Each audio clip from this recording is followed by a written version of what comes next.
Amém? Diz assim a palavra de Deus: tenham cuidado de não sacrificar seus holocaustos onde bem entenderem, mas apresentem-nos apenas no lugar que o Senhor escolher no território de uma das tribos. Ali vocês oferecerão os seus holocaustos e farão tudo o que lhes ordenei. Aqui seria um aviso, né? uma espécie de orientação antes da entrada na terra prometida. Será que isso aconteceu posteriormente? Ofereceram sacrifícios e holocaustos onde bem quiseram? Será que isso também não tem acontecido hoje? Qual que é o tema dessa reflexão? É um tema um pouco complexo, fala sobre apostasia. Apostasia, no que eu sempre observei desde pequeno, seria o abandono da fé. Seria como eu hoje, cristão, nasci dentro da igreja, conhecendo a palavra, e me desviar, me tornar, por exemplo, um ateu. Também, mas será que a Bíblia, a palavra de Deus, mostra essa apostasia nesse sentido?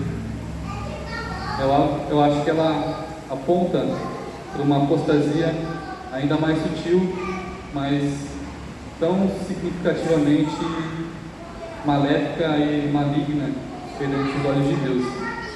Então a gente vai lá para a 2 Reis 18:4.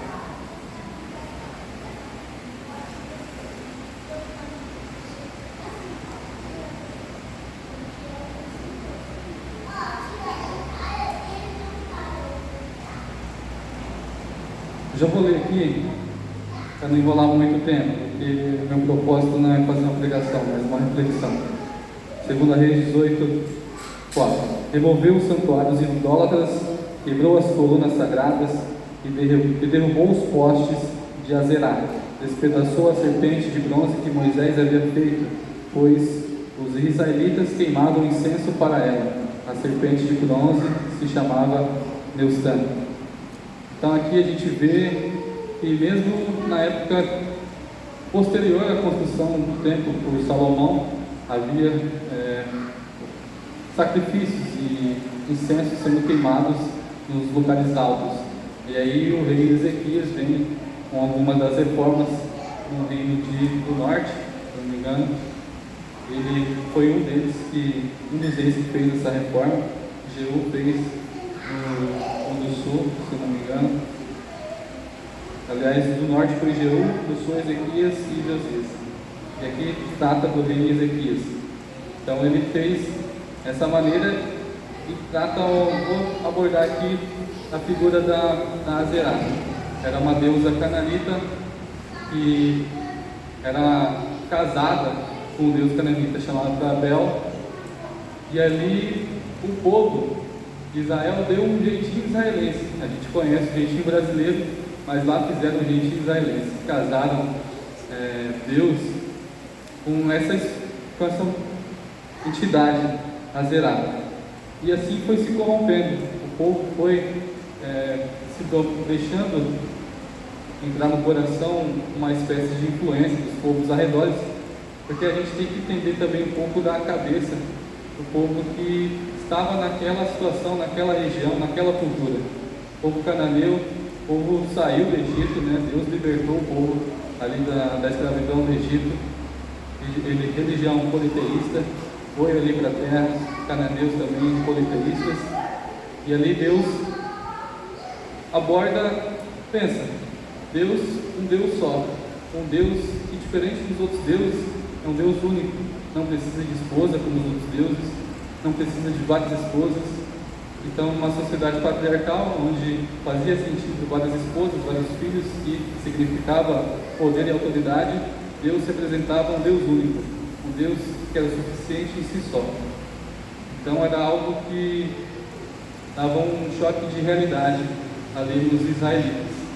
Então, eles deram esse jeitinho Porque imagina como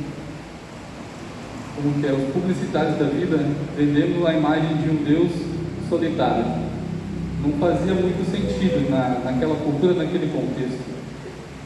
Então ali o povo se deixou dominar por essas influências, fizeram esse casamento porque desde a época de Salomão se fazia esses acordos de casamento. O príncipe de tal nação se casava com a princesa de tal nação, e faziam acordos, alianças. Mas e nos tempos de hoje? Antigamente, o povo de Israel tinha ali uma certa tendência ao politeísmo, mas hoje a igreja, os cristãos estão fazendo da igreja uma espécie de mercado, eles são clientes, não se sentem bem na igreja e correm para outra igreja.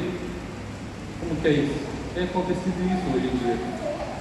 Então, o aviso da grande apostasia se refere a isso, a você estar dentro da igreja, mas fora ao mesmo tempo.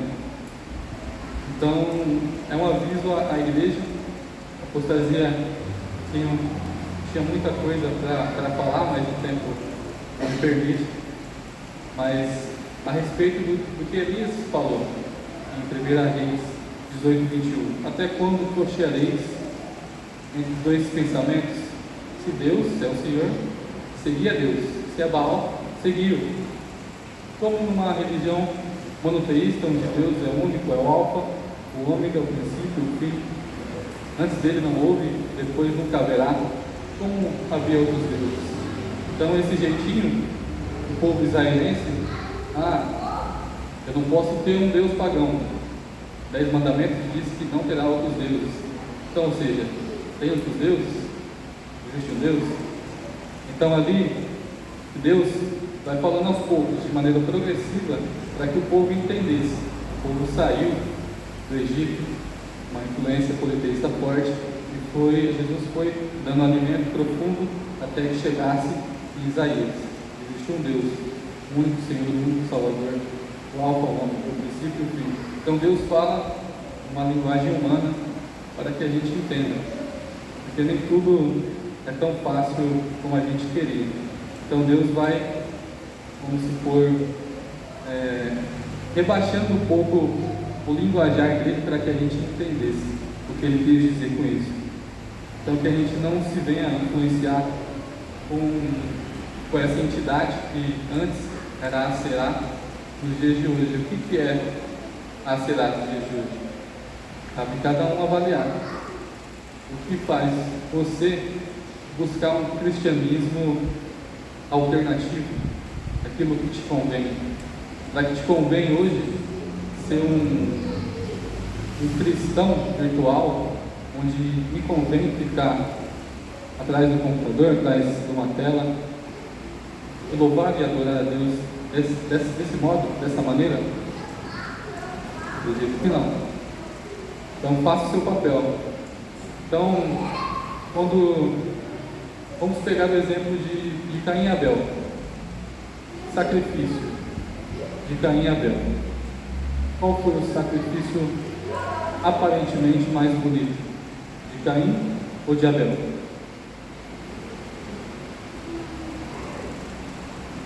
Caim tinha sacrifícios de cereais. Aparentemente você não vê nada aparentemente que vá contra, em forma de beleza, mas você vê Abel trazendo um cordeiro degolado. Olhando os dois altares, qual seria mais bonito? Então a gente tem um reflexo de ética e de estética. Deus não está preocupado com a estética. Deus viu a atitude no coração de Abel de entregar a primícia, a atitude de entregar aquilo que vem primeiro. Então assim, a gente deve ser do começo ao fim. Assim diz o Senhor, assim é a palavra, e assim eu vou fazer.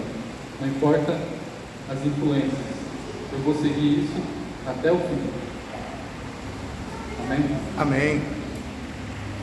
Parte dos avisos, Davi vai estar passando aí um pouco da nossa programação.